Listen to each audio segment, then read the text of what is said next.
this is a new experience. While I've been running EPP for 3 years, I've not been involved in any way with the CMU Portugal project.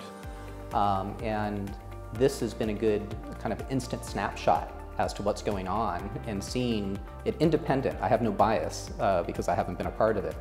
And what you could see is that the program has evolved and it's changed how it's focused its funding and how it's been responsive to the needs for jobs and innovation and economic drivers. But ultimately what you see is that there's been a steady uptake and continued collaboration. So I know that CMU is very committed. Moreover, what you can see is that we're learning each year how to collaborate better. So I'm very optimistic, especially as we move into this third phase, that it's going to get better. The thing that I was most impressed with was probably the initiation of 2 successful startups coming out of this whole effort. And while they're still not over the top, they still haven't gone public, they have a lot of momentum, and it's very clear to me that just in terms of the money that they've brought in, as well as the people that they're employing, that initial investment from the Portuguese government has been made up by this growth, which on its own says nothing about the production of PhDs or the production of science and technology. So ultimately, I can see the 10-year assessment as being successful. Great return on investment, and I think it could only get better, because now that a few of these companies have spun up, others will see it and others will want to emulate it. And others will say, wait, I have a good idea. And now they know how to approach the venture community for money. Also, they know how to leverage the research that's being done. It's my hope that when we go into this next phase, that we work more toward bringing together faculty and their ideas, rather than saying it has to be in a very specific research area. So the initial plan is to think broadly about data analytics, big data, machine learning, deep learning, and what can be done in that space. So that's very, very broad.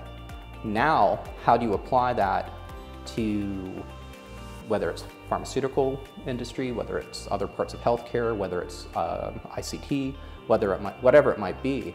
You can imagine that there could be jobs, and there could be venture capital, and there could be very good research. Ultimately, academics are going to be thinking about what kind of research can I do, what kind of impact can I have in terms of producing PhD students, producing research papers.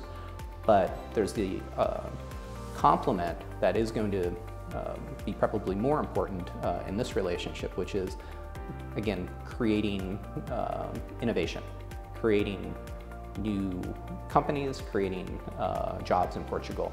And it's also my hope that we'll see more Portuguese students now seeing that, oh, I can study ICT here and stay in Portugal. I can study ECE and stay in Portugal, as opposed to going to other parts of Europe or to America.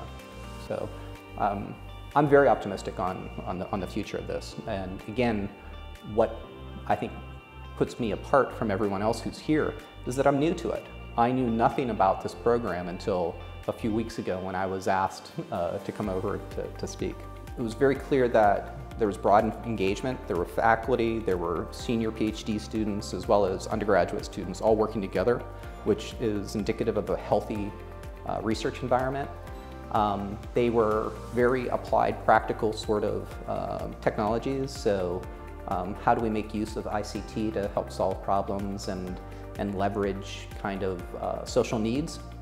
And so that was very good to see. It went from disabilities community to first responders to just commerce and a number of other areas. So it was great to see that the work had practical application to real-world problems that were driven by social need, which it's sometimes difficult for academia to do that, because what we tend to do is we want to focus on the problems that we know how to solve. We have a set of tools as academics, and there's a body of knowledge that's already been created, and we want to continue to extend that knowledge. And sometimes the applied solutions aren't as academically interesting, even if they're financially interesting or helpful to society. So it was good to see that there are these sets of projects rigorously being evaluated where you could actually publish research in good journals and workshops, but also have an impact and have address social needs. I hope that the ministry continues to fund the project. I can see that the investment has been well spent. I do hope that we, again, focus on useful collaborations. So encouraging the faculty from both CMU and from Portugal to get together and understand their research areas and seed that kind of collaboration. It's difficult to force faculty to work together on things where they don't have a common interest or a common goal.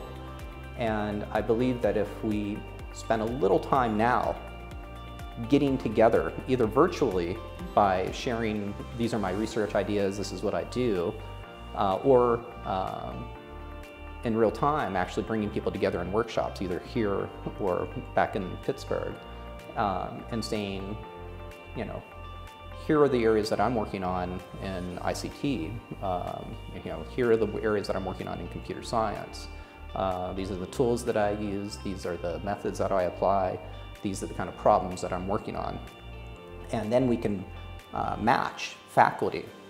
You're going to have a much stronger ability to then attract students and a higher likelihood to have successful projects.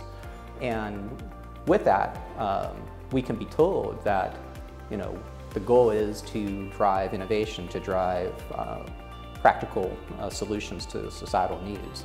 And with that in mind, that makes sense because you can adapt what problem you're solving. But you want to make sure that there's a common set of tools and methods that are shared amongst the faculty so that they can collaborate and have a shared interest. That would be my main message.